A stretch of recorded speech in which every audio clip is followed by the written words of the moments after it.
Good morning, everyone. Be greeted in the wonderful name of Jesus on this blessed Friday morning.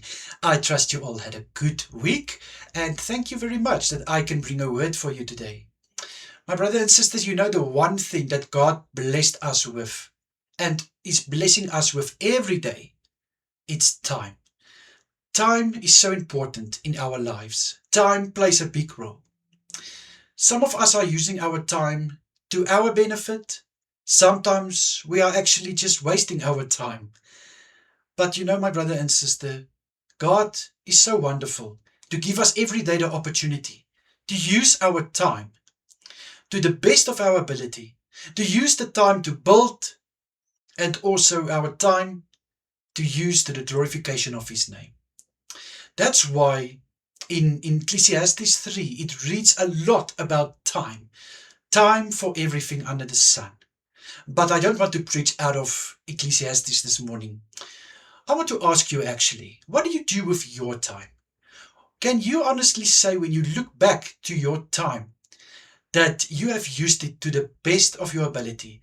You can reap the fruit of what you put it in that time.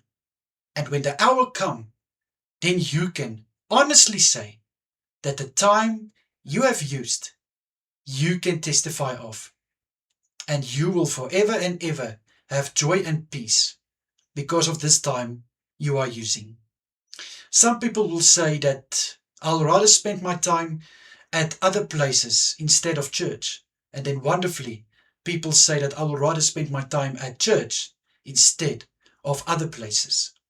So you see, my brother and sister, time can be your friend, but time can also be your enemy. But it depends. Which one are you going to entertain? Are you going to entertain the time that is your friend or the time that is your enemy? That's something to think about. I want you to take this time in this weekend and think about it. What do you do with your time? Can you say that you are building up? Can you say that your time is wasted?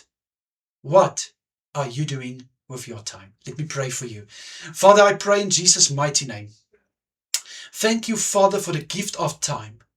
Father, may we in return give to you our time. And Father, may we also glorify your name during the time we are using. I pray in Jesus' mighty name, Father. Let us spend our time with the things that are bringing joy and peace, not only for a moment, but that will last for a lifetime. In Jesus' mighty name I pray. Thank you so much, Lord. Amen and amen. My brother and sister, may you have a wonderful day further. Please take care of yourself and enjoy your weekend. And of course, if it's God's will, I'm serving again for Us a Word on Monday. Until then, goodbye everyone. Take care.